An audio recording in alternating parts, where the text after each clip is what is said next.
but it's also the episode where Brock is temporarily booted off the show, choosing to stay behind with Professor Ivy to learn more from her. If I stay here, I'll get to learn more and more about Pokemon every day.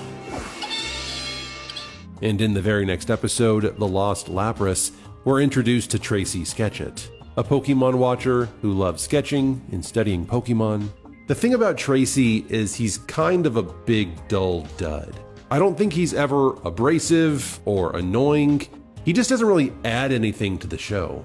In comparison to Brock was more comedic and offered an important mentoring role for Ash, serving as this big brother type who could provide exposition on the world, explaining things and commenting on fights, even reffing matches occasionally.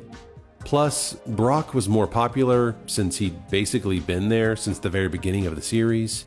Tracy is there throughout the Orange Islands, but once they return to Pallet Town at the end of the season, everything switches back. Tracy decides to stay with his idol, Professor Oak.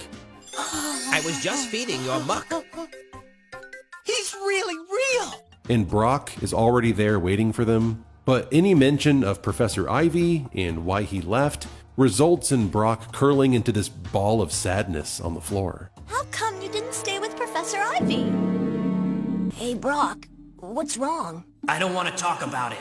Just like the GS ball, it's another mystery that is never answered on the show. That same interview with Matsumitsu offers a little bit of insight into what happened. I asked him why they dropped Brock like a rock in the Orange Islands, and if they ever intended on his absence being temporary.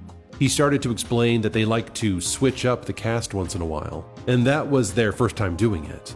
He started to talk for quite some time to the translator. The translator began to explain that the Japanese crew felt that Brock might be viewed as racist by the American people because of his eyes, and that they were even fearful of it when Pokemon first came to America. I asked if anyone ever complained, and he said no, but it was just that they were worried someone might eventually.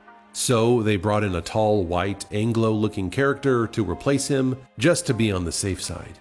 We realized no one really cared about it and liked Brock, so we brought him back.